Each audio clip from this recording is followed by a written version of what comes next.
Esta rúbrica Master Coaching é inspirada no projeto Coaching Espiritual. O coaching espiritual tem uma dimensão que é uma abordagem espiritual. É o coaching enquanto uma ação de conversão, transformação, crescimento da pessoa, isto é, fazer com que a pessoa possa reconhecer o poder interno que está dentro de si, que é a fé comum que toda pessoa nasce com ela, e como é que essa fé pode ser trabalhada, evoluída para se transformar numa fé extraordinária, que é aquela fé que agrada a Deus, que é aquela fé que é passível de fazer com que o servo possa produzir frutos da verdadeira conversão. Porque nós sabemos que a fé sem obras é uma fé morta, por assim dizer.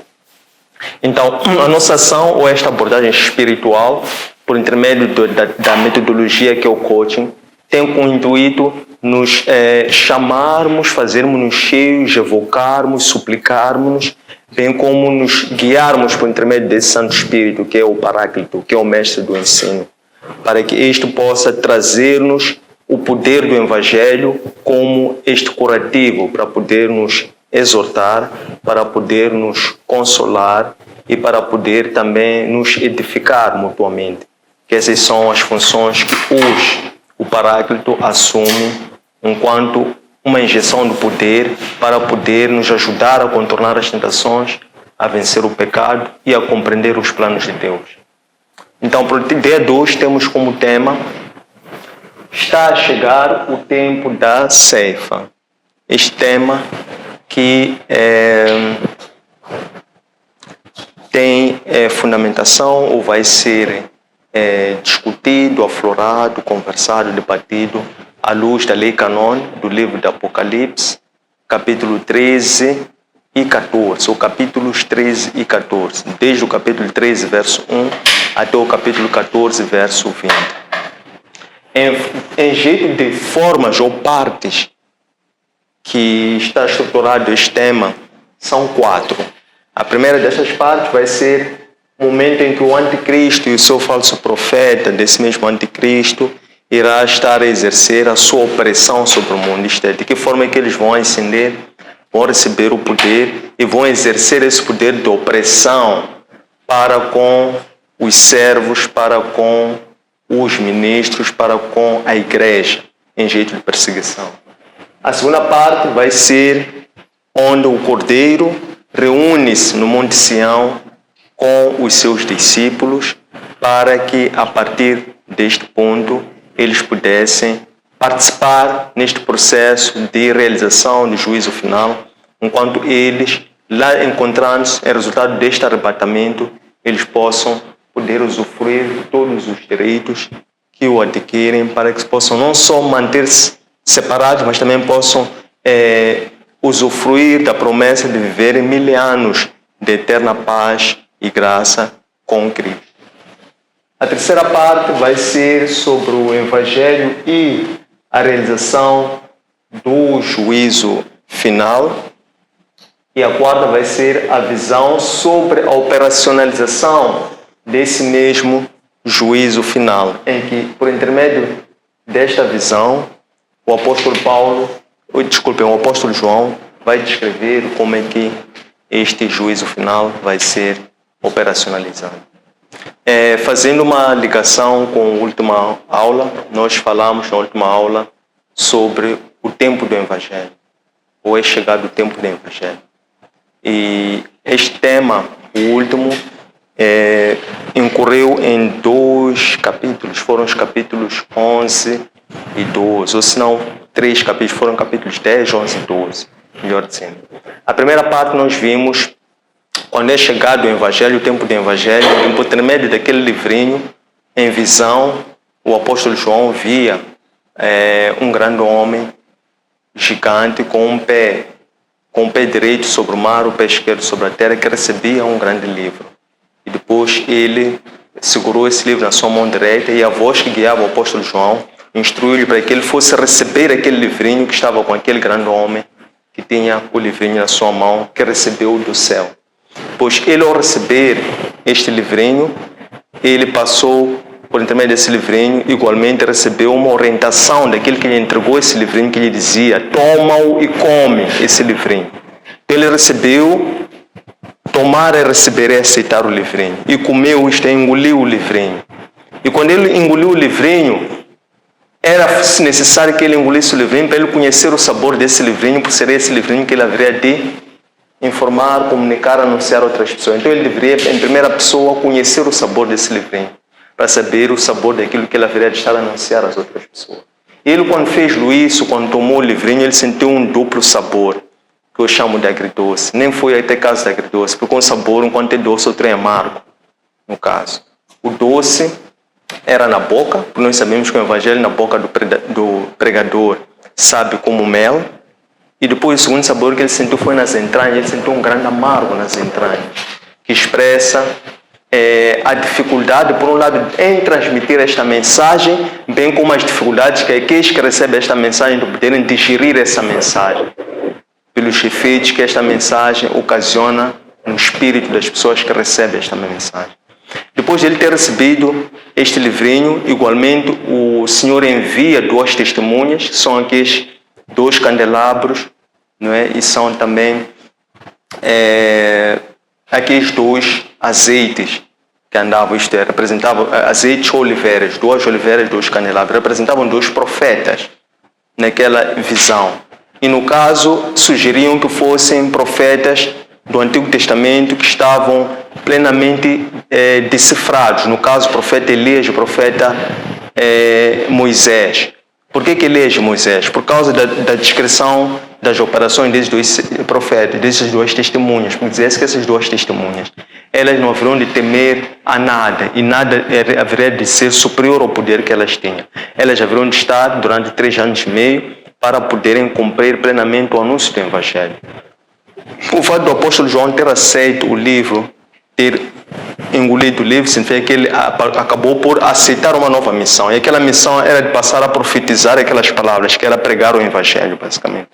Então, para além do apóstolo João, ele também recebe como ajuda essas 2 testemunhas, são esses 2 profetas, que foram ressuscitados, no caso Elias e Moisés, e que vieram, e depois nós sabemos que o anticristo veio, ataca-os, tira a vida, depois seus cadáveres ficam em asta pública por 3 dias e meio, depois de uma grande voz, através de um fôlego, ressuscita essas 2 almas e chama-os para que eles subissem ao céu.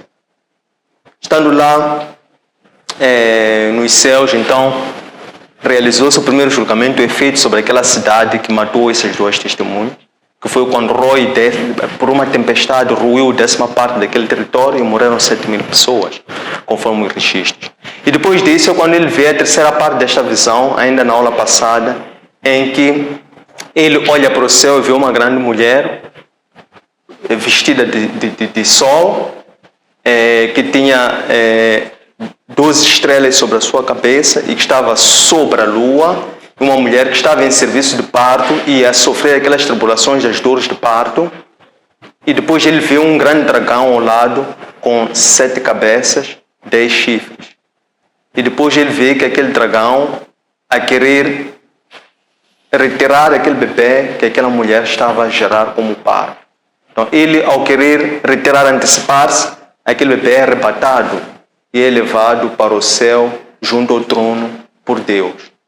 Então aquele dragão frustrado, porque a intenção daquele dragão era aquele mesmo bebê que estava a ser gerado por aquela mulher, ele lança-se em perseguição àquela própria mulher. Aquela mulher é projetada para a terra.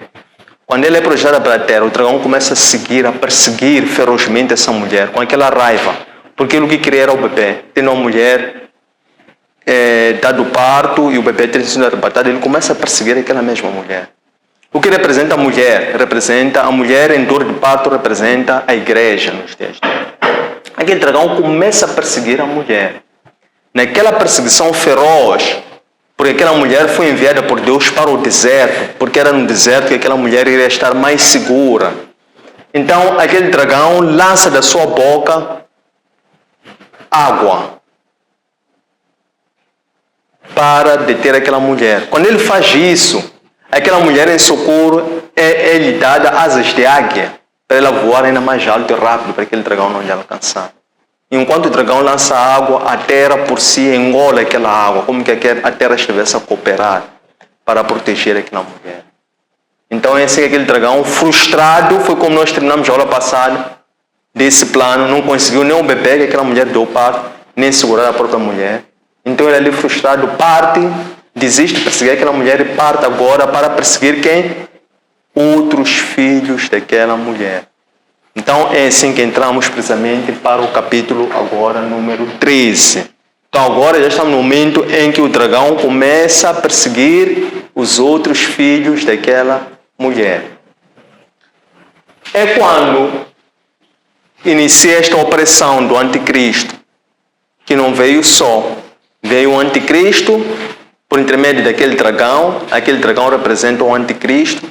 Vem também o falso profeta, que é o braço direito, o braço operacional desse anticristo. Então, esta narrativa da vinda para exercer a opressão, que o apóstolo João descreve nos seguintes termos. Ele diz que viu uma besta a subir, vindo do mar. O mar representa as nações. Significa que o anticristo, que é aquele que é contra o Cristo, aquele que se faz de Cristo, mas que não é o Cristo, é contra o Cristo, ele há de ser originário do meio das pessoas, do meio das nações, do meio do povo.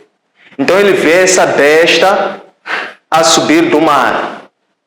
Essa besta tinha as mesmas características daquele dragão, porque ele tinha também o aspecto de um dragão. Ele tinha 7 cabeças, tinha 10 chifres. E sobre os seus chifres, ele tinha nomes blasfemos, que sugere-se que eram nomes dos antigos imperadores romanos. Então, ele, enquanto vê este anticristo a ascender, a vir do mar, a subir, com estas características físicas que eu acabo de fazer a menção, ele de seguida vê aquele mesmo dragão a começar a falar, a adquirir uma língua, uma boca, não é? Para ele começar a exercer o seu domínio. Então, aquele era o grande dragão, era a primeira besta que viu-se agora a vir do mar. Depois nisso, ele vê a segunda besta, esta agora a vir da terra, a subir, a ascender, mas a vir da terra. Esta besta que ele vê a subir da terra, representa o falso profeta, que vem com o braço direito ou auxiliar o braço operativo do anticristo, que é aquela besta que vinha do mar. Então, essa besta que vem da terra, a subir, a ascender, tinha 2 chifres, isto é, tinha aspecto de um cordeiro, mas falava como dragão. Faz-nos lembrar a questão de, como Cristo dizia, há aqueles que se disfarçam de cordeiros, mas são lobos. Esta besta que vinha da terra tinha aspecto de um cordeiro, mas falava como um dragão. Isto é, tinha 2 chifres, esses 2 chifres que representavam 2 governos. O primeiro governo, que era um governo político, que estaria em aliança com o segundo governo, que era um governo religioso. E esses haveriam de constituir uma hegemonia, um novo sistema, uma nova ordem mundial, com o objetivo de alienar ou extorquir ou roubar a espiritualidade ou a alma de toda a humanidade. Este mesmo anticristo, ele quando ascende, aquele dragão lhe condecora. Porque aquele dragão, apesar de ter aquelas 7 cabeças, uma das suas cabeças estava sangrenta, estava ferida, mas ele depois conseguiu se autocurar. E naquele gesto, as pessoas que viam a primeira besta autocurar-se, deram muito crédito àquela besta, por achar que aquela besta era muito poderosa, até tinha o poder de autocura. De seguida, esta segunda besta, quando ela ascende com essas características que eu acabo de fazer menção, a primeira besta, que é o dragão, que é o Satã, vem ao encontro dessa segunda besta, que vem, ascende sobre a terra, e lhe atribui a soberania, o poder e a autoridade. Há esta besta que vem da terra, que é o braço direito do anticristo, neste caso é o falso profeta.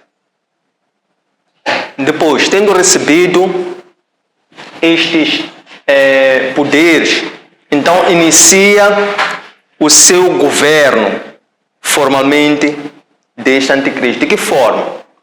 Ele, ao receber esse todo o poder da parte do dragão, que representa o Satã, ele começou a blasfemar, começou a atacar. Isto é, ele adquiriu um poder que era um poder que estava acima de todos os poderes aqui na face da terra. E esses poderes eram descritivos de ter 7 cabeças, 10 chifres.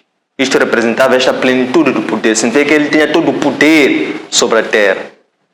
Em segundo lugar, ele depois, porque parecia um cordeiro, pelo fato de ter 2 chifres, mas aqueles 2 chifres representavam uma nova ordem, um novo governo, ele começa a falar como dragão. Quando começa a falar como dragão, o que significa falar como dragão?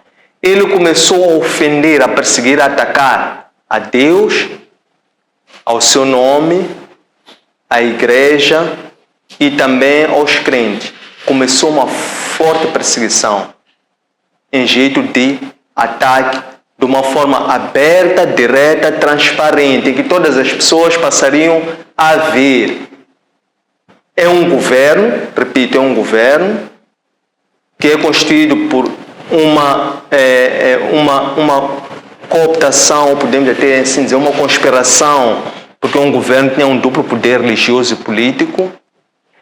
Era um governo de opressão, e que este governo começou a obrigar para que todas as pessoas se passassem a adorar a besta. A passar a adorar a besta como? Adorar a estátua da besta, e depois também eles começaram a marcar as pessoas para que estas passassem a ser identificadas com o anticristo. Como? Através do selo do anticristo, através do nome da besta ou através do número da besta. E o número da besta agora aparece através do apóstolo João a ser descodificado e a ser apresentado de uma forma explícita. Passa a ser 6, 6, 6 ou 666. No caso, o número 6, nós sabemos que é o número do homem, porque representa imperfeição. Representa o homem e a sua imperfeição. Por seu lado, o número 3 representa também o número da perfeição, representa o número divino. Pelo fato do número 6, que é o número da imperfeição do homem, estar repetido 3 vezes, significa que aquele é o número da besta, significa que é a besta no seu sentido mais absoluto, não é relevante.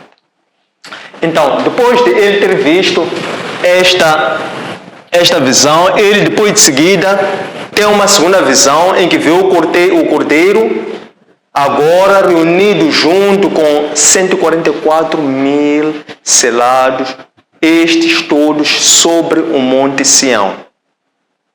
O Monte Sião vai representar, naquela ocasião, no evento, para que já começa a se realizar aquilo que nós chamamos da grande tribulação. Grande tribulação são os eventos finais dos fins dos tempos. Passo a repetição. Basta uma vez ter sido identificado e ter sido anunciado, ter se tornado público quem é o anticristo, a partir daquele momento vai começar o período da grande tribulação. Então, ele vê isto ocorrer, vê o cordeiro junto com os 144.000 selados sobre o Monte Sião, em que lá eles já estavam arrebatados. Os 144.000 aqui estão arrebatados. O que significa? Representam aqueles que morreram quando aceitaram e confessaram a Cristo. O Espírito deixa mais os que naquela época ainda estarão em vida e também ainda estarão fiéis. Irão conservar o nome e o testemunho fiel e ortodoxo de Deus. Isto é, são aqueles que vão resistir, não vão aceitar, não vão compactuar e não vão se alinhar com aquela mobilização vai ser feita pelo anticristo e pelo seu falso profeta. São aqueles que vão se manter separados. Estes são os 144.000 que no momento da grande tribulação estarão conservados junto ao Cordeiro, ao Mestre, lá no Monte Sião, a observar a materialização dos seguintes elementos. Em seguida, quando ele vê, nessa mesma visão, estamos agora no capítulo 14 do livro do Apocalipse, ele vê o juízo final do Evangelho a materializar-se daquela forma. De que forma? Ele vê em que o Evangelho começa, naquela ocasião, a ser anunciado por intermédio de anjos. Por que anjos? Porque nesse momento da grande depressão, quando não existir, da grande tribulação, perdão, quando já não existirem homens, porque os selados já estarão no Monte Sião, quem irá pregar o Evangelho serão anjos. Porque os anjos não vão ser tão pouco detetáveis, tão pouco alcançados por opressão pelos raios, pelas operações do Anticristo. Então, ele vê alguns anjos a subirem e anunciar. Vê o primeiro anjo que sobe e anuncia que é chegado o tempo do Evangelho e que a grande tribulação já havia iniciado. Aparece o segundo anjo que sobe e diz: caiu Babilônia, caiu Babilônia. Isto é, ruiu aquele império opressor do Anticristo, já havia sido detetado, já havia sido identificado, neutralizado e também já havia sido destituído, porque já eram os eventos finais e também, inclusive, a besta e também este falso profeta sabiam que o seu tempo já estava reduzido. E depois é quando ele vê a subir o terceiro anjo que anuncia a realização do juízo final. Quando este terceiro anjo anuncia a materialização do juízo final, é quando ele, por visão, começa a verificar a plena materialização deste juízo final.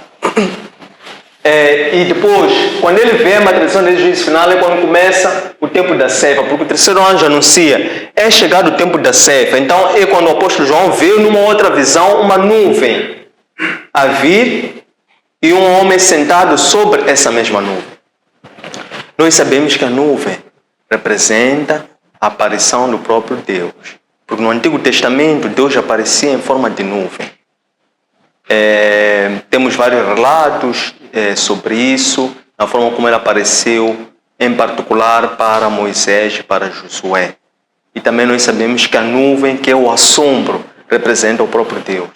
Então ele vê numa visão uma nuvem a vir e um homem assentado sobre essa mesma nuvem. Esse homem tinha uma coroa de ouro sobre a cabeça e tinha na sua mão há um instrumento, chamam de oeira, não. Há um instrumento que serve para ceifar. Uma foice. Tinha uma foice afiada na sua mão.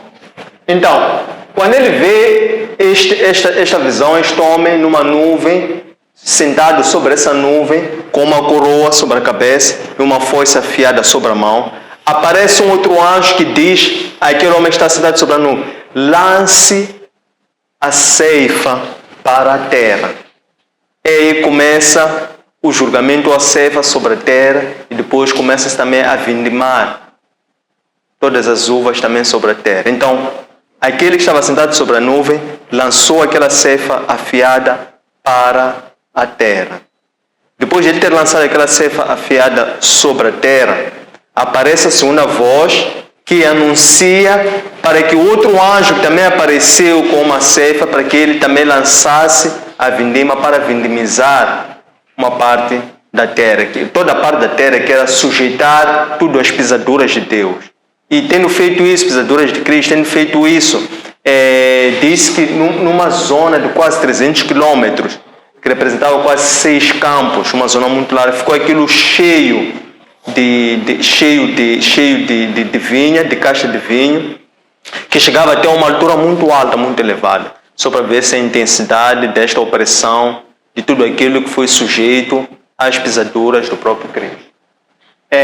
Tendo chegado a esta parte, inicia a parte da comunicação no sentido contrário, fica aberto. Momento para receber comentários, sugestões, perguntas, críticas, para podermos amadurecer a nossa conversa. Muito obrigado. Na minha opinião, muito bem, eu vim cá acompanhar os tempos e, na verdade de contas, e tento perceber, e que essa percepção que eu faço no dia a dia torna-se totalmente difícil de perceber. Hoje em dia fala-se do poder romano, que é o poder papado, e fala-se mesmo do poder, que é o poder religioso, e fala-se mais ou menos que do poder político, que é o presidente da França, aquilo que eles dizem. E não sei se isso pode ser aqui revelado, mas na verdade de contas, eu neste balanço, eu quero perceber, na verdade de contas, será que são este tempo que nós estamos a ter? Porque podemos ver na mídia exatamente aquilo que está a acontecer, na verdade de contas. Quanto ao outro aspecto, eu pergunto se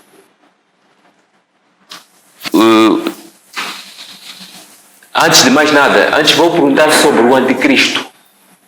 Será que nós, como seres humanos, vamos ver o tal anticristo? Quais vão ser os sinais que este anticristo está entre nós? Será que já chegamos o momento de ver este anticristo? E, na verdade de contas, quanto a outro aspecto, eu quero saber sobre a presença de Jesus Cristo aqui na Terra. Qual vai ser o seu procedimento quando ele estar a governar este reino? Será que ele disse que muito bem que Jesus Cristo há de vir governar a Terra? E muito bem, este tempo de Jesus Cristo vai ter aqui na Terra, quais serão os seus efeitos? E depois disto, o que é que na verdade de contas vai poder nos suceder? A pergunta que eu faço é esta. Muito obrigado. A paz, irmãos. A paz. Obrigado. Eu tenho duas questões. A primeira é: o que significa 7 cabeças e 10 chifres que tinha o dragão? A segunda: Deus, dono do universo, por que permitir o anticristo se manifestar? Obrigado. Estimados irmãos, saudações. Irei começar, como sempre, atualmente já virou rotina esta conversa que tenho com os irmãos. No caso, o irmão Carlos. Vou trazer algumas questões que ele me entregou para fazer chegar cá aos colegas para a reflexão. E a reflexão que nós tivemos para o surgimento das dúvidas foi a conquista de Canaã. Ele questiona o seguinte: o que Canaã representava para Deus, para este ser eleito como seguro para o seu povo? A segunda é: onde é Canaã para nós, os adoradores de hoje em dia? Os adoradores atuais. O que é ferir a rocha? E por que Deus ficou irado ao se ferir a rocha?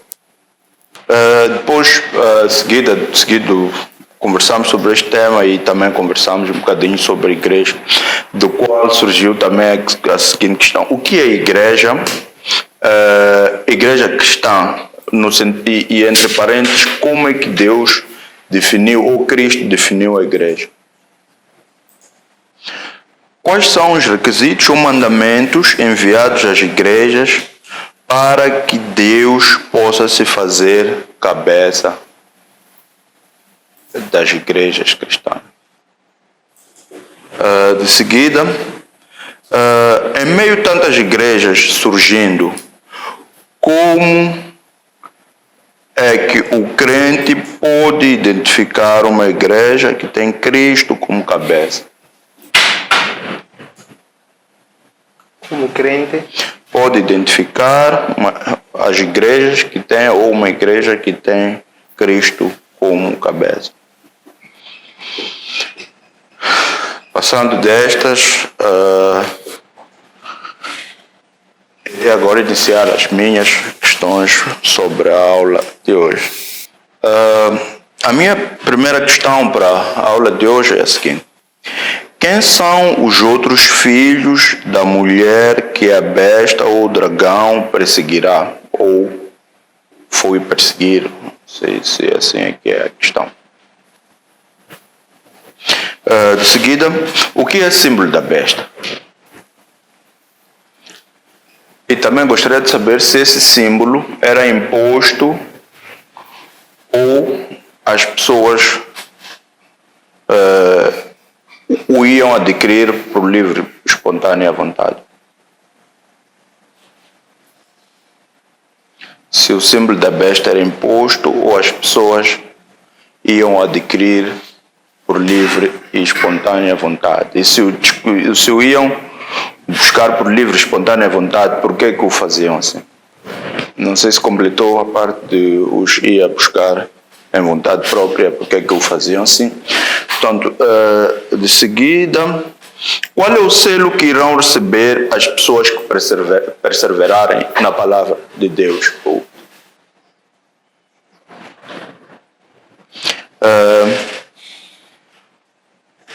Quando é que a besta será submetida a pisaduras? E também gostaria de perceber o que é este tempo da ceifa, resumindo, e o que se pretende ceifar na época desta ceifa. Obrigado. Sim, eu tenho algumas perguntas e irei começar. Eu gostaria de saber o que é se distanciar de Deus. Será que o pecado é só no coração? Como podemos balancear ser prático no dia a dia e trazer a luz de Deus para as nossas vidas? pode repetir, desculpa. Como podemos balancear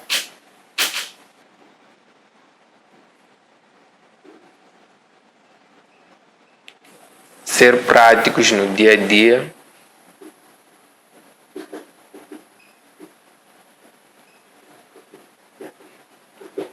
e trazer a luz de Deus às nossas vidas?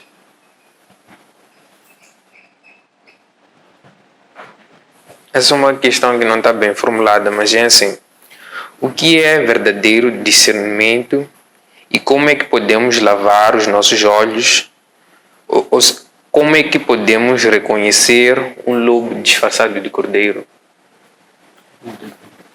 O que é verdadeiro discernimento? Sim.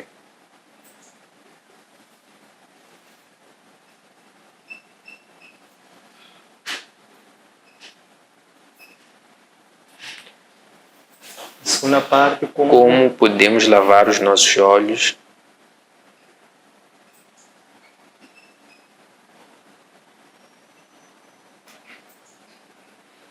A terceira é como reconhecer um lobo disfarçado de cordeiro. estão ligadas, né? Sim. Sim, por favor. Ouvi que a certo ponto só os anjos irão anunciar o Evangelho. Como podemos associar isso ao nosso dia a dia? Ou seja, como é que cada indivíduo chega a esse ponto?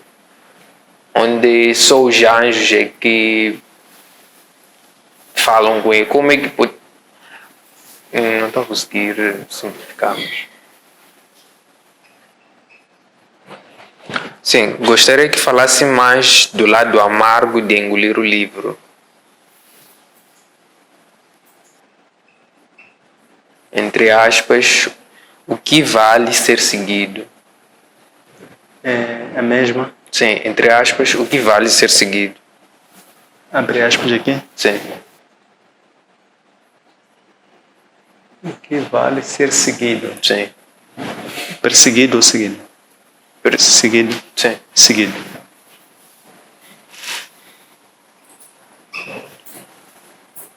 Fechar aspas. Sim, pode fechar. A última questão. Interrogação, né? Sim. Ok. A felicidade na Terra, baseando-se nas escrituras de hoje, é algo que vale ser seguido?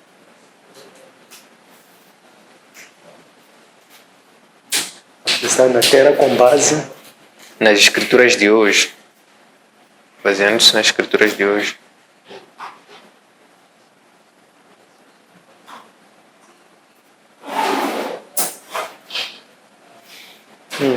é algo que vale seguir? Obrigado. Queridos irmãos, obrigado por este momento extremamente importante dos nossos trabalhos, em que fazemos um balanço, em que através deste balanço cada um de nós pode fazer um exame daquilo que recebeu, para em função disso, face daquilo que traz em termos de conhecimento, entendimento, curiosidade, calor, fogo de saber, em função disso e desta convergência entre aquilo que receberam e aquilo que trazem, que tipo de inputs, que tipo de insights, que tipo de questões, comentários, dúvidas possam emergir. E hoje tivemos a felicidade de registrar em número de 23 estas mesmas, o que por si registra o progresso do nosso Evangelho, ou a superabundância que resulta da providência divina através da própria palavra de Deus, que são as Escrituras Sagradas. Quero com isto também rogar e suplicar para que o Senhor possa, por essa via, nos conceder a sua graça para podermos trazer em forma de respostas elementos que ajudem-nos a aprofundar o conhecimento sobre o Senhor. A primeira destas é o que está a ocorrer nos mídias e nos governos instalados. Serão esses os eventos dos finais dos tempos. No que concerne a questão e percebendo a dinâmica, o movimento desta mesma pergunta, importa aqui trazer mais alguns elementos relacionados a esses dois moveres, essas duas ações em forma de opressão dessas duas bestas, quer aquela que vinha da terra, quer aquela que subia vindo do mar, por outro lado, aquela que subia vindo da terra. Disse que essas duas bestas, principalmente porque elas irão advir ou provir do meio de nós. Veja que aquela que vem do mar significa provir das nações. Aquela que vem da terra vai ser um falso profeta, vai ser o braço operativo, o braço direito deste anticristo. E quando esse anticristo se declarar e for por todos nós conhecido, então aí é que efetivamente ele vai iniciar o exercício do seu governo e do seu domínio neste período dos finais de tempo que nós chamamos de grande tribulação. Aquilo que nós acompanhamos pelas mídias, elas revelam alguns destes sinais, ou alguns destes possíveis sinais. Nós temos que olhar mais para as escrituras e menos para os mídias. Olhar para os mídias para situar ou interpretar, mas olhar para as escrituras para aprender, para encontrar a fundamentação, para encontrar o fundamento, por assim dizer. Neste cruzamento, nós caminhamos cientes que o Senhor nada faz sem revelar aos seus servos. Devemos nos manter vigilantes. Isto é que é fundamental enquanto cristãos, essa aqui é a postura que nós devemos manter. Estando em oração, estando a vigiar, continuar a perseverar, a caminhar, olhar somente para Cristo, continuar nessa busca da meditação nas Escrituras e depois, progressivamente, é só nós nos mantermos atentos, porque as Escrituras vão nos dar a verdade, vão nos dar o apoio, vão nos dar o suporte, vão nos dar as respostas, vão nos dar também os fundamentos. Né? E tudo que ocorre pela terra temos que saber que também as mídias são manipuláveis. As mídias às vezes têm duplo sentido, têm dupla intenção de informação.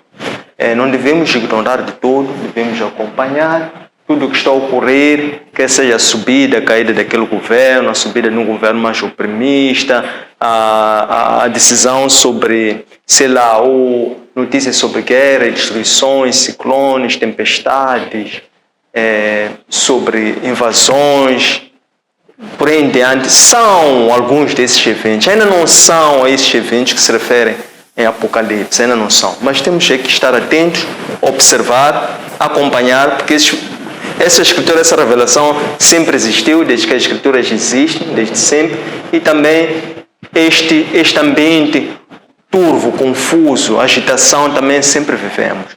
Não é nada de novo, por assim dizer. Os sinais estão a cumprir-se na íntegra.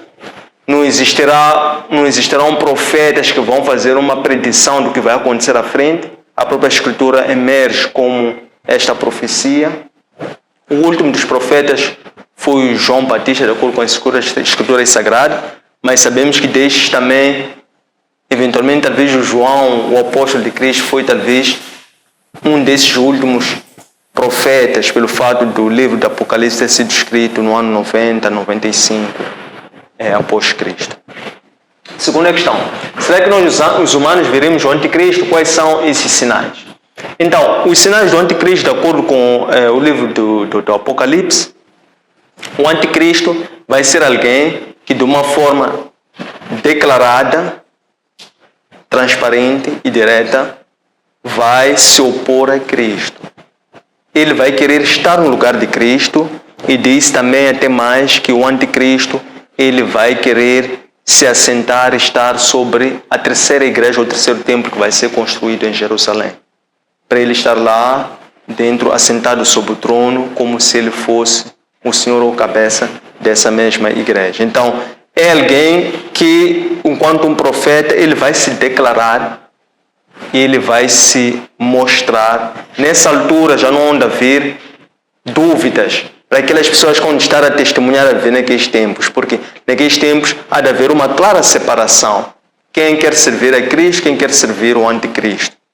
Não há de haver muito meio termo, tampouco há de haver assim um clima, um ambiente como este em que as coisas ainda estão um pouco em oculto.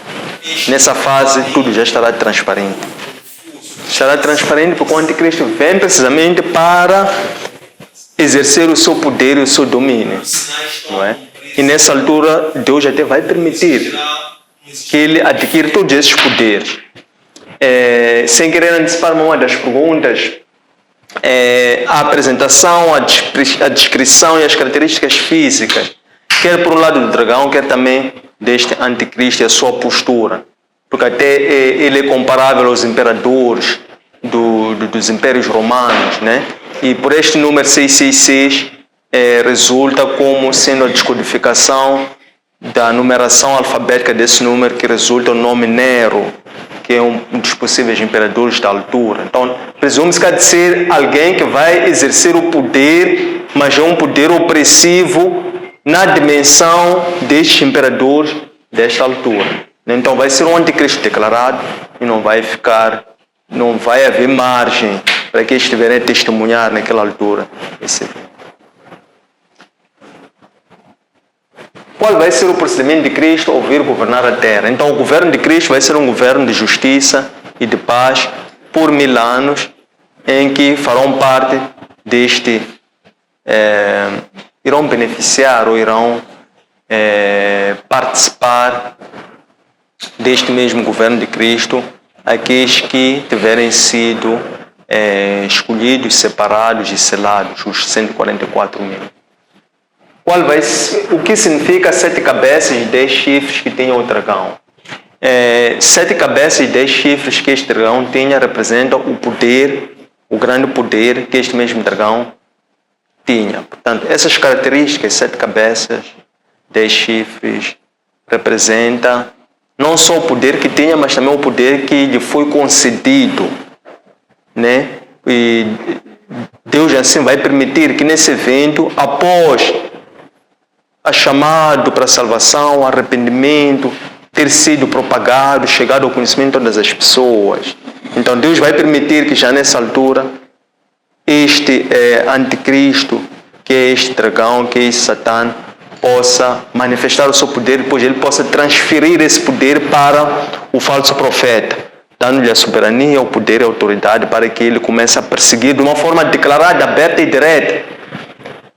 Perseguições diretas contra Deus, contra o nome de Deus, contra a igreja e contra os crentes ou os santos, de uma forma direta, aberta, transparente. Sem aquela proteção dos governos. Estamos a dizer que vão ser governos mistos que fazem parte desta associação dos dois chifres, que é um governo religioso e um governo político. Então se vê que o governo político vai capturar o governo religioso, de tal forma que já não deve haver proteção às igrejas, tampouco deve haver proteção ao livre culto que as pessoas gozam nos dias de hoje. Então nessa altura deve haver uma perseguição direta, concreta, aberta, transparente, para com Deus, seu nome, a igreja e os crentes. 5. Por que Deus, sendo dono do universo, permite que o anticristo se manifeste? É aquilo que eu estava a dizer um pouco, querendo antecipar, dizer que isto resulta por causa da guerra teológica. Esta manifestação do anticristo iniciou antes. Aquilo que nós vimos na última aula, capítulo 12, naquele evento em que o apóstolo João viu numa visão uma mulher em dor de parto, grávida em dor de parto, e vê depois um dragão também muito grande a querer se apossar daquele mesmo bebê que estava a ser gerado por aquela mulher. Aquela narrativa, aquela descrição é figurativa do Gênesis, da criação do início do tempo, Gênesis 3 em particular, que é precisamente quando o Senhor dá por condenação, dá a conhecer a sentença à serpente e àquela mulher, a mulher no caso a Eva, não é? Em que o Senhor disse que claramente a filha da serpente ou a semente da serpente iria ser pisada a cabeça pela filha da mulher. Então o dragão, porque já sabia conhecer, já era uma guerra, já estava declarada desde a criação de Gênesis. Então,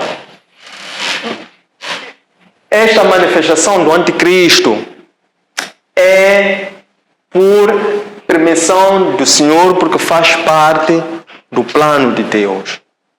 Está enquadrado no plano de Deus, é uma condenação que o próprio dragão, Satã, anticristo conhece, é uma condenação, uma sentença que a humanidade conhece. Então, esta vai ser uma manifestação, é resultado desta guerra teológica, até porque este evento da queda do homem foi também resultante dessa guerra teológica. Então a guerra teológica é uma guerra eterna, é uma guerra do próprio Deus, é uma guerra do próprio Deus contra o anticristo, que é aquele que é o seu adversário direto. Depois ele vai usar as pessoas, seus obreiros, pastores, servos, e essas pessoas vão ser os instrumentos de Deus para poderem continuar ou viver essas mesmas guerras, mas são guerras de Deus. São guerras que a pessoa cristã sozinha é incapaz de perceber, compreender. São guerras que não podemos usar a força do nosso braço, a força da nossa mente. Vamos nos cansar, não vamos conseguir. Não somos capazes, porque não é nossa guerra. Nós, quando entramos no campo de guerra, enquanto instrumento de Deus, devemos compreender dele como nos posicionar nesse campo de guerra. Através daquilo que chamam da disciplina cristã, ou disciplina da constância cristã, que o apóstolo Paulo muito trouxe, e trouxe como modelos 3. disse a forma que nós temos que nos disciplinar como soldados ou guerreiros de Cristo. Tendo atenção que um atleta em alta competição, tendo atenção um soldado em combate, tendo atenção à postura de quem? De um agricultor. Né? E nós vimos qual deve ser a atitude, a característica de um desses. O que Canaã representa para Deus, para ser um local seguro para o seu povo?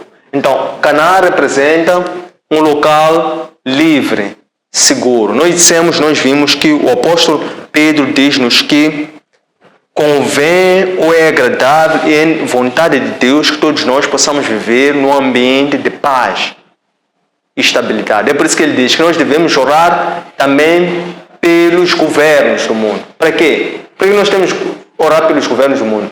Para que eles possam nos governar num clima, num ambiente de paz e estabilidade. Por quê? Porque é a vontade de Deus que exista paz e estabilidade para que as pessoas possam conhecer a verdade. Que verdade?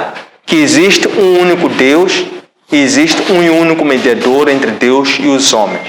Então, uma vez que essa é a própria vontade de Deus, que exista segurança, paz, estabilidade, para as pessoas poderem cultuar. Então, a intenção do próprio Deus, quando desceu para Moisés, ele diz: as súplicas do meu povo subiram até mim, e eu agora desço para ti, para te mandatar, para te ungir, para te dar uma determinação, para te dar um chamado individual específico, a fim de que tu vais libertar o povo lá.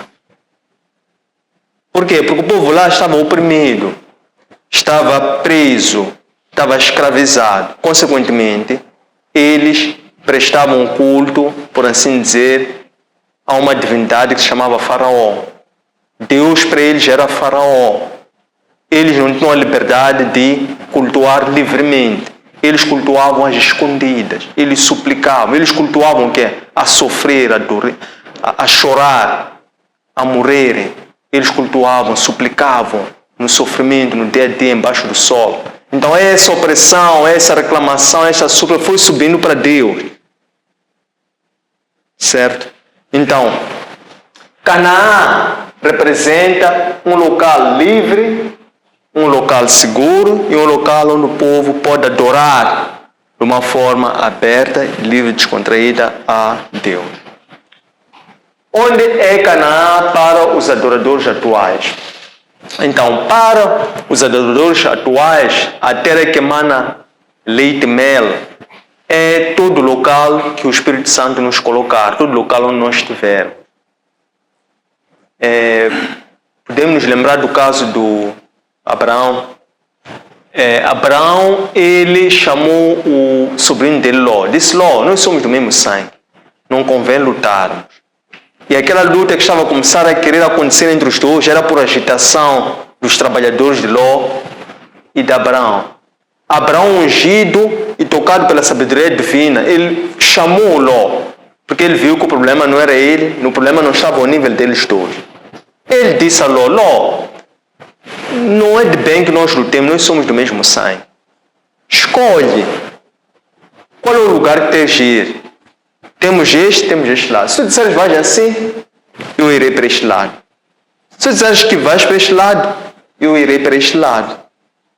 Ló ergueu a cabeça e viu aquela zona do vale, aquela zona verde, aquela zona fértil, e ele apontou e disse: eu quero ir para este lado. Abraão disse: ótimo, então neste caso eu vou para este lado. E Ló foi. Assim que Abraão começa a caminhar para o lado que o Ló não escolheu, o Espírito de Deus começou a falar com Abraão: Abraão disse: sim, levanta a cabeça, está a ver tudo isto, está a ver, sim, eu vou prosperar, abençoar isto. Todo lugar que tu colocar os teus pés, tu serás abençoado. Então, Canaã, nos dias de hoje, é onde nós estivermos, é onde o Espírito Santo nos levar, nos encaminhar. Então, nós temos a promessa de que vamos ser pastoreados para verdes prantos, ciprestes verdejantes, ainda que nós sejamos levados para ir pastorear no deserto, nós seremos sustentados também no deserto. Então, isso é que representa Canaã para os adoradores atuais, porque os adoradores atuais são os verdadeiros adoradores, são aqueles que adoram em espírito e em verdade. Então, por essa razão é que eles adoram em espírito e em verdade em qualquer lugar onde eles estiverem e ou qualquer lugar onde o Espírito Santo os levar ou os conduzir. O que é ferir a rocha e por que Deus ficou irado ao Moisés ter ferido a rocha? Ferir a rocha significa insensatez. Isto é, Moisés era descrito como um homem manso e humilde. Eram as características de Moisés, homem manso e humilde. Essas características são dons ou são frutos do Espírito Santo. Ao Abraão ter ferido a rocha, ele demonstrou nesse ato falta de mansidão. Então, significa que naquele momento o Espírito Santo havia saído dele. Ele agiu mais pela carne e menos pelo Espírito. Consequentemente, ele desobedeceu a Deus, porque Deus disse: fale a rocha. Abraão, em vez de falar a rocha, feriu a rocha, açoitou a rocha. Por ter ferido a rocha, aquela rocha começou a sangrar, começou a derramar água. Então aquele foi o pecado, foi a falha, foi a transgressão de Abraão. Ao que Deus disse: Abraão, pelo fato de teres me desobedecido, enfrenta o meu povo, então eu já não vou te introduzir na terra prometida. Mas vou te mostrar onde é que o teu povo há de ir, e depois vais instruir um outro teu servo, e esse vai conduzir o povo até a terra prometida. O que é a igreja cristã? Como é que Cristo definiu a igreja? A igreja cristã é o quê? É um ministério ordenado, atuado de forma complementar pelo Espírito Santo, que reúne diversos membros, ora congregantes, que naquela ocasião fazem-se ao culto de uma forma voluntária, solidária e com o intuito de ir adorar a Deus. Então, este aqui é o móvel, o objetivo e os fundamentos da igreja, em termos de fundação, em termos de organização e em termos de gestão da própria igreja. Agora, como é que Cristo definiu a igreja? Então, na definição de Cristo, relativamente à própria igreja, Cristo ele não definiu a igreja como tal, porque ele não veio para fundar uma igreja. Ele veio para fundar o reino. Quem anuncia o reino foi João Batista. Cristo veio para fundar o reino. E por intermédio desse reino, ele veio para cumprir o seu plano de redenção. E após ter cumprido o seu plano de redenção, então ele parte para a glória e deixa-nos com o Espírito Santo. Este Espírito Santo que desceu em forma de promessa para aqueles que permaneceram unidos.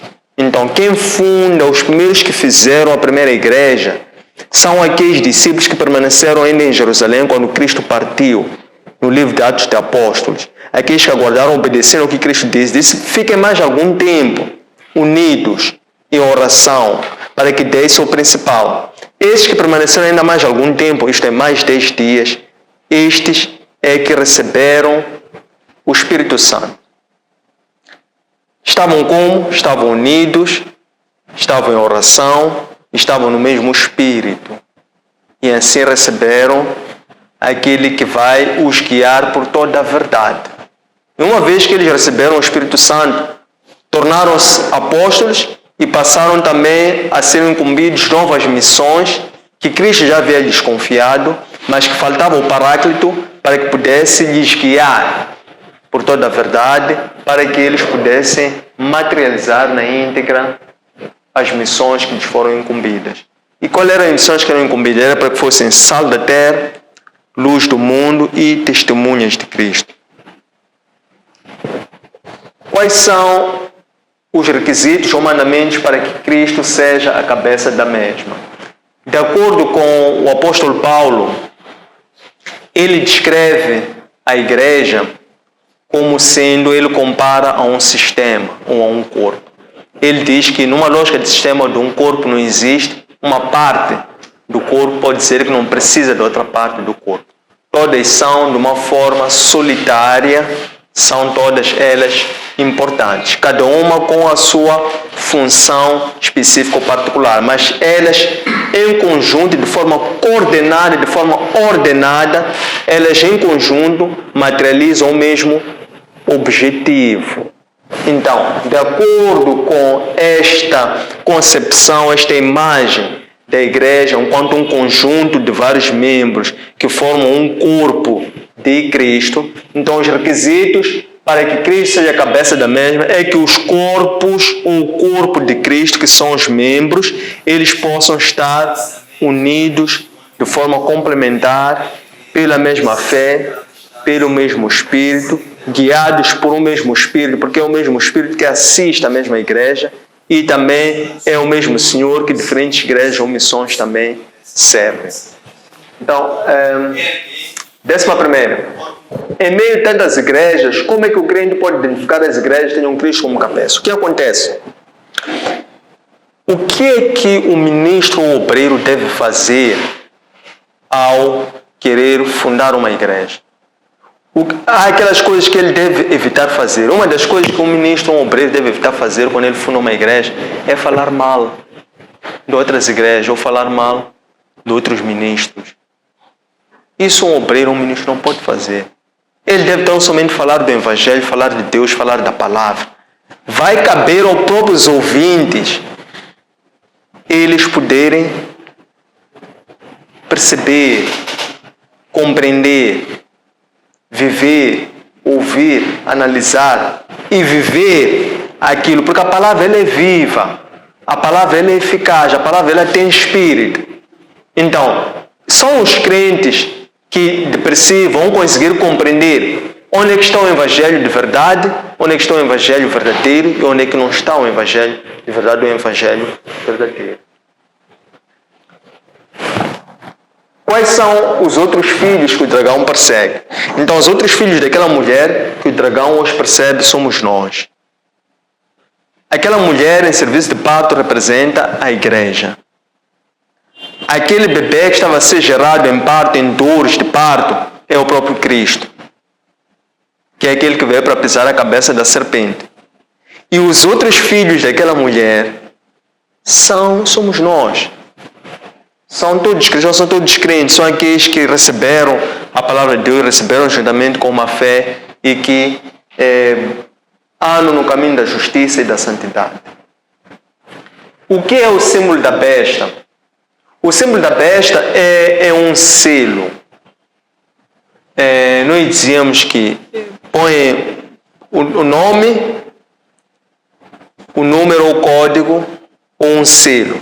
Selo numa testa para identificar quem é esta pessoa, qual é a estirpe, qual é a natureza, qual é a origem desta pessoa. Então, este selo, ou símbolo da besta, é uma marca que há de estar estampada no corpo da pessoa, de tal forma que ao se olhar, observar essa pessoa, vai saber que esta pessoa é da besta. Esta pessoa é do anticristo. Então serve para separar as pessoas das outras pessoas. O selo é importante ou as pessoas adquirem por livre vontade. O selo é imposto ou as pessoas adquirem por livre vontade. Nesta fase, o selo vai estar a ser imposto. É uma fase em que, porque esta vai ser a operação e a função do falso profeta. O falso profeta, ele ao ouvir e ter recebido o poder, a soberania, bem como a autoridade do dragão, que é o anticristo, ele de seguida vai começar a evangelizar, vai começar a falar, e este falar porque ele vai adquirir um poder, esse poder depois vai começar a falar. Esse falar é começar a pejoriar, blasfemar, perseguir, falar mal de Deus, do nome de Deus, da igreja, dos crentes.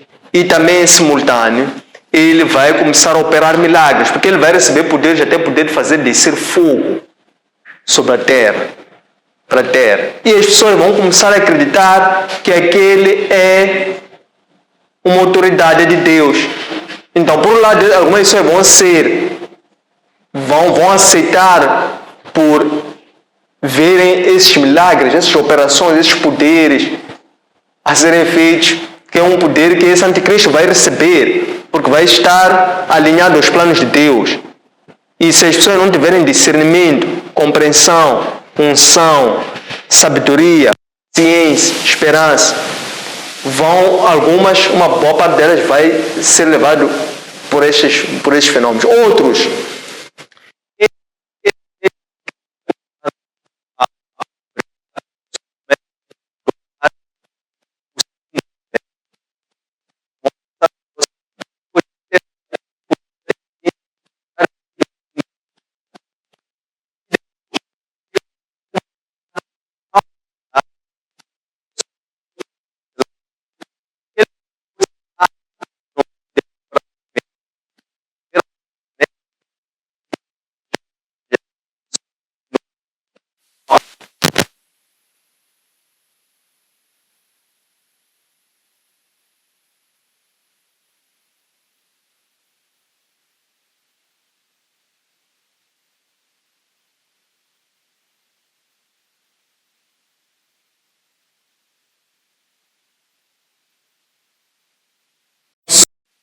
que vão receber este selo da besta ou selo do anticristo. Então não vai ser por livre vontade, não.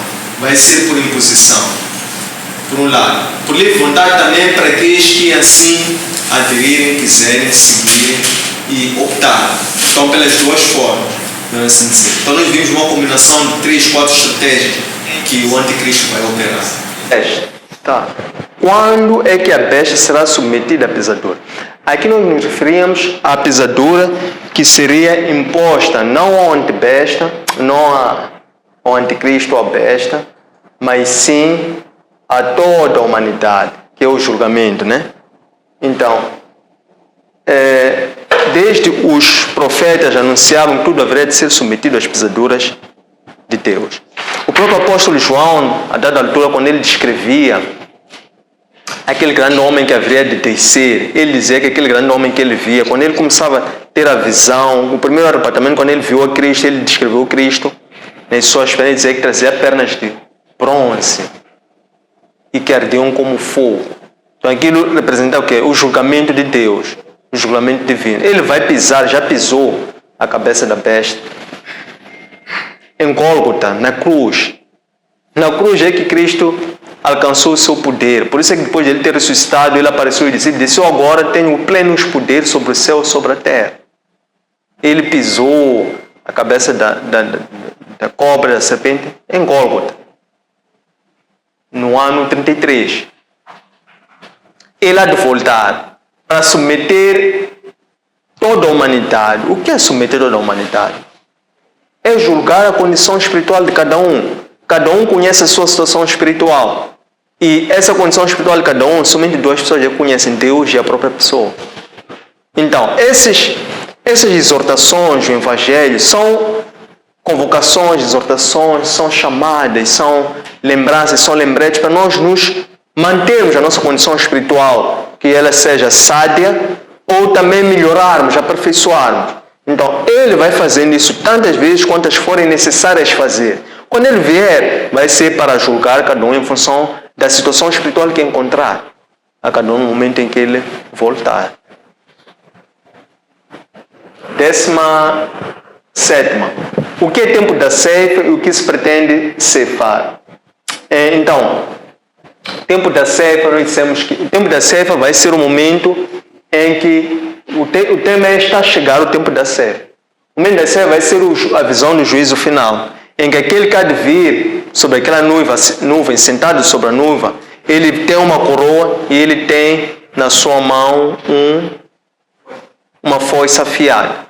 Então é este que vai cefar a terra, porque depois o anjo vai lhe anunciar para ele lançar aquela foice para a terra. Quando ele lança a foice pela terra, naquele momento estará cefar a terra. O que é cefar a terra? É escolher, é separar, é chamar a humanidade. Aqueles os escolhidos. Esse é o momento e o procedimento pelo qual ele vai cefar a terra. Depois dele cefar a terra, então o segundo anjo é que vai submeter para que tudo seja sujeito à pesadura de Deus.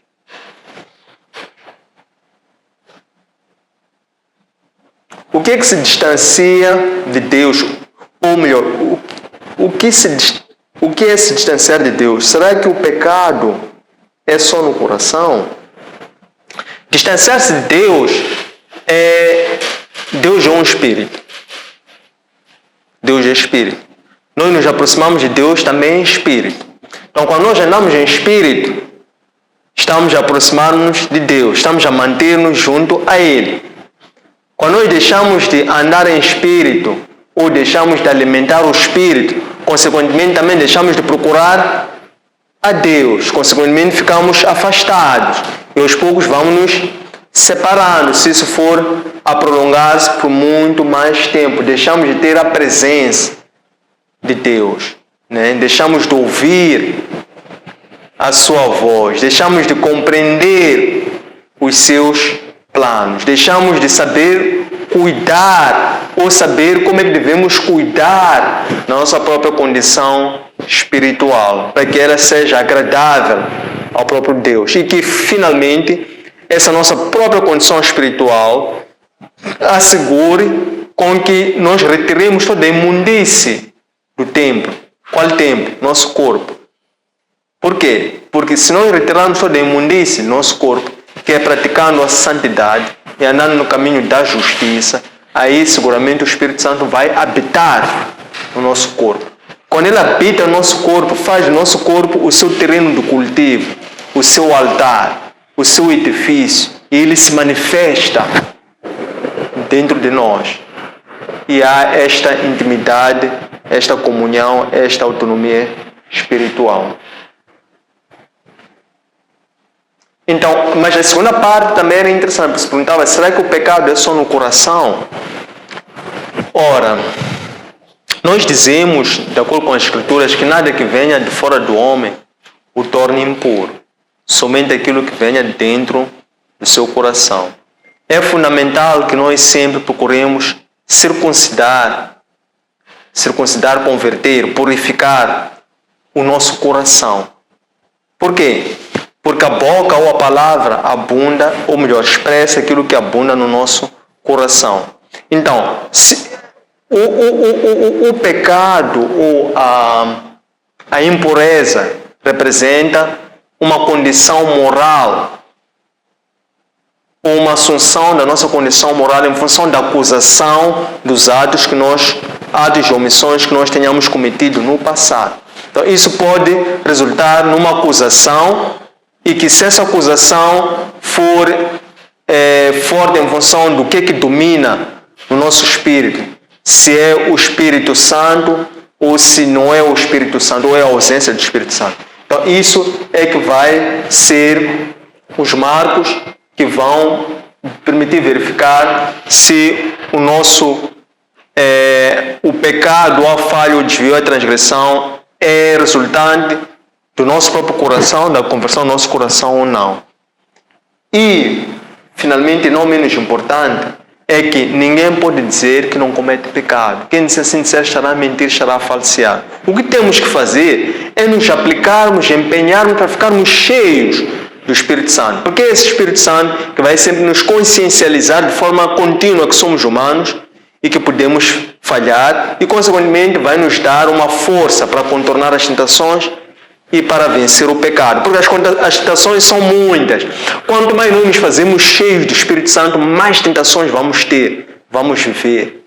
Quanto mais nós melhor fazermos aquilo que Deus quer, espera que nós façamos, quanto mais nós ouvirmos e obedecermos a voz de Deus, mais tribulações nós vamos sofrer e enfrentar. Mas também porque estamos mais cheios do Espírito Santo, também já vamos ter maior capacidade de resistir.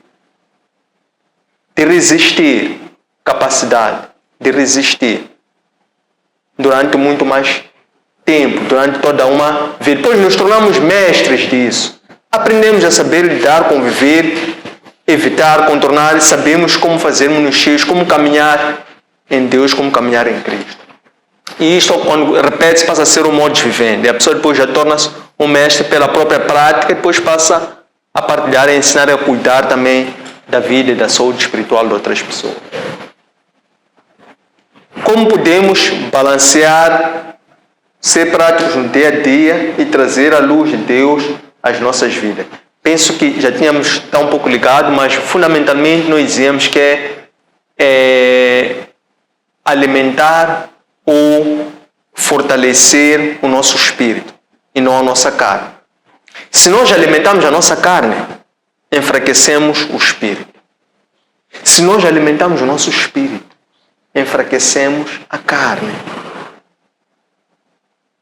Deus é espírito. Nós entendemos e compreendemos as coisas de Deus estando em espírito, vivendo e andando em espírito.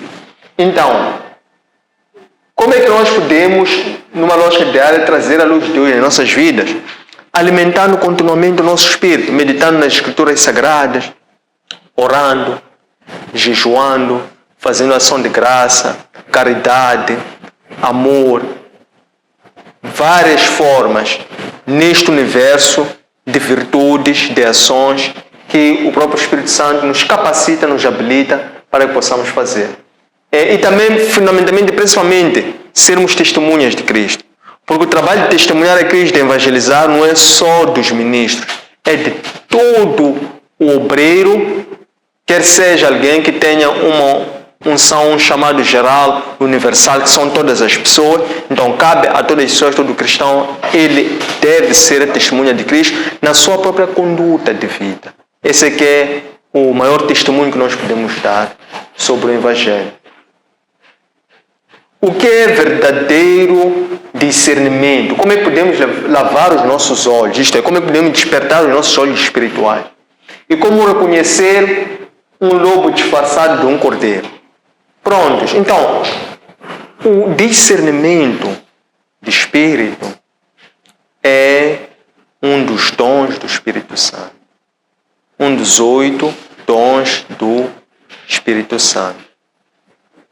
Consequentemente, é por intermédio do dom do discernimento do Espírito que nós ativamos os nossos órgãos de sentido espirituais, que estão, como bem falou, o olho espiritual, que é a nossa intuição, que é o nosso sexto sentido. Então, é o dom do discernimento do Espírito que nos habilita a sabermos avaliar, ponderar, né? O que é certo, o que é errado, o que é bem, o que é mal. E neste percurso nós conseguimos, ao observar o falar, o agir e o ser e estar de toda uma pessoa que aparece apresentando-se como sendo um pregador do Evangelho, nós podemos ali ver se trata de um verdadeiro ou de um falso pregador do Evangelho. Um verdadeiro pregador do Evangelho é uma pessoa que é mansa, é uma pessoa que é humilde, é uma pessoa que não busca gloriar-se a si próprio, é uma pessoa que manifesta as suas incapacidades, insuficiências, é uma pessoa que mostra total dependência e submissão à palavra de Deus, é uma pessoa que, na sua própria locução, ele sempre vai confessar o nome de Cristo. Fiquem atentos. Enquanto ele estiver a falar, ou a iniciar, ou no meio, ou no fim, deve sempre mencionar Cristo. Deve sempre mencionar aquele a quem serve. Sempre. Então vocês só ficarem atentos. Ver, falar, estar, comportar-se, frutos. Tudo isto fala. Mais do que aquilo que fala, aquilo que faz. O seu comportamento, o seu ser e estar. Tudo isto é extremamente importante. E nós devemos de ver se os frutos do Espírito Santo estão nessa pessoa. Se é o quê? Longanimidade, benignidade, mansidão, humildade. Vocês vão observar se estão aí os frutos do Espírito Santo. Isso não vão observar num dia. Não vão observar numa semana. Não é? também depende das vossas habilidades. Quanto mais vocês estiverem trabalhados, capacitados, mais o dom do discernimento vai conseguir se manifestar de forma que vocês até possam conseguir discernir com muito mais facilidade, até rapidez, em termos de tempo. 21. Como é que cada indivíduo chega a um nível tal que somente os anjos possam anunciar ou pregar o Evangelho?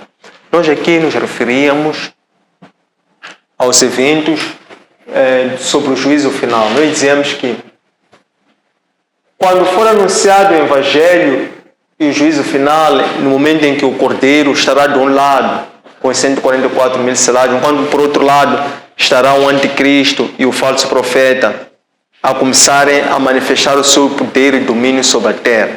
Estará Cristo e os seus selados sobre o Monte Sião.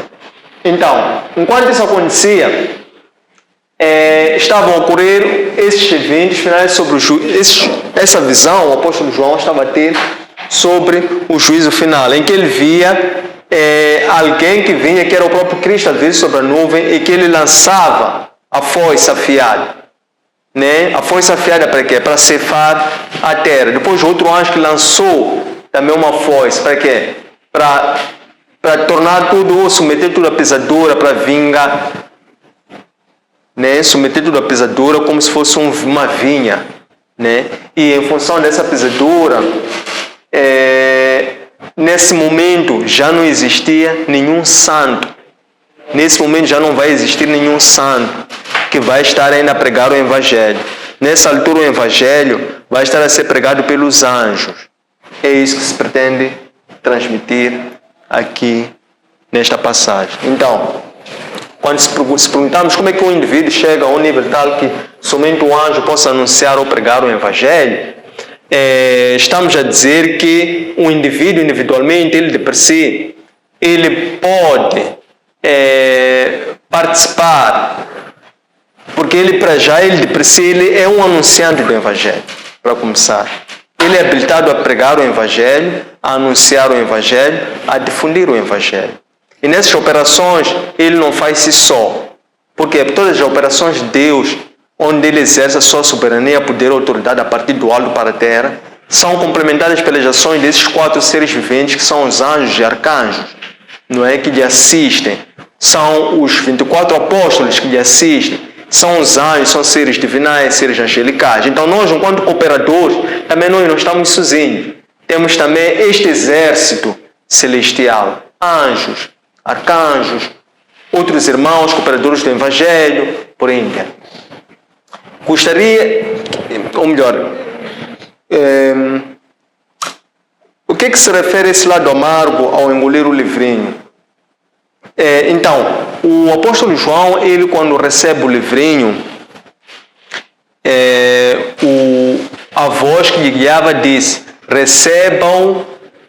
receber da mão daquele que tinha o livrinho na sua mão direita que recebeu do céu. Então recebe aquele livrinho. Depois de receber aquele livrinho, aceita-o, aquele livrinho. Depois de aceitar o livrinho, então come ou engole o livrinho. Por quê?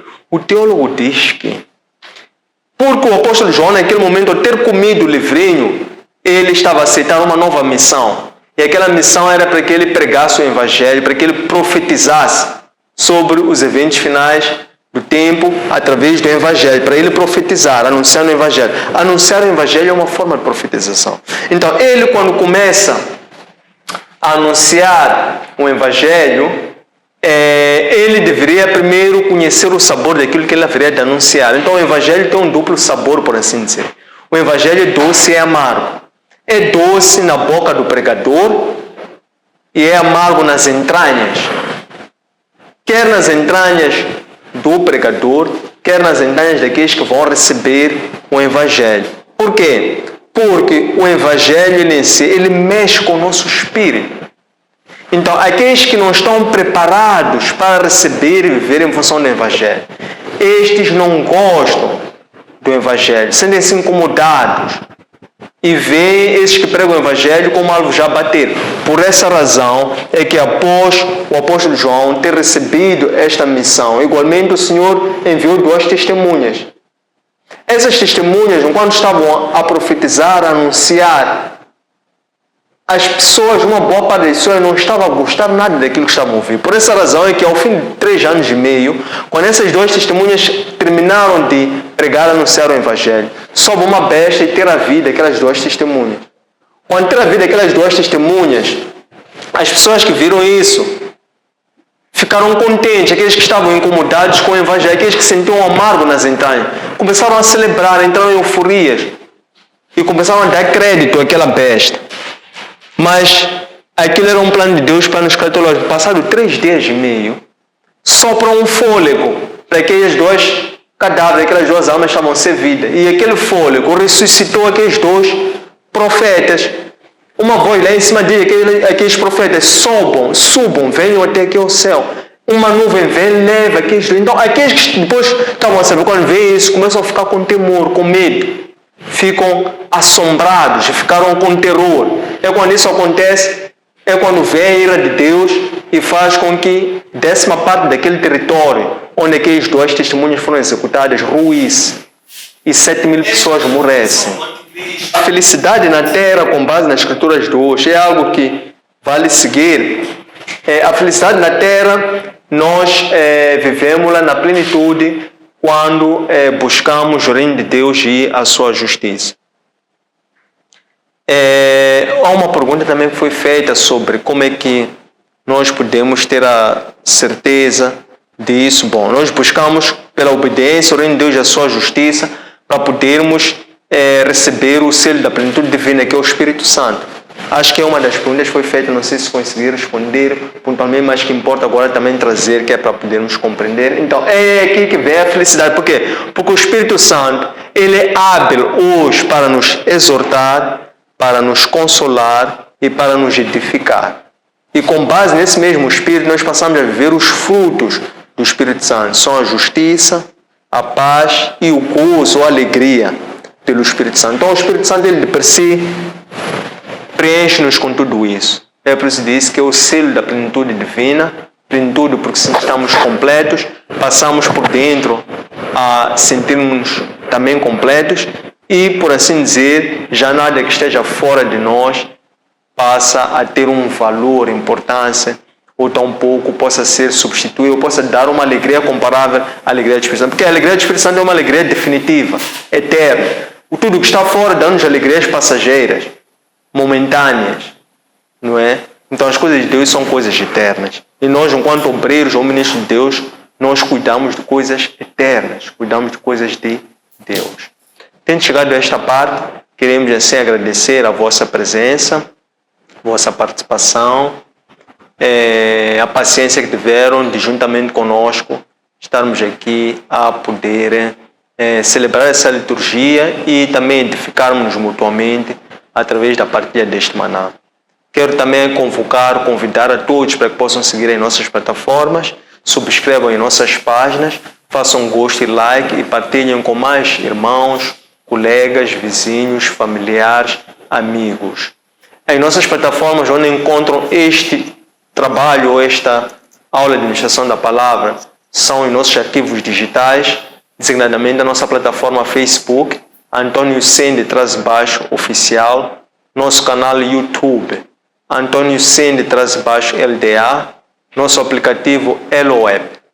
Um abraço de luz e até breve.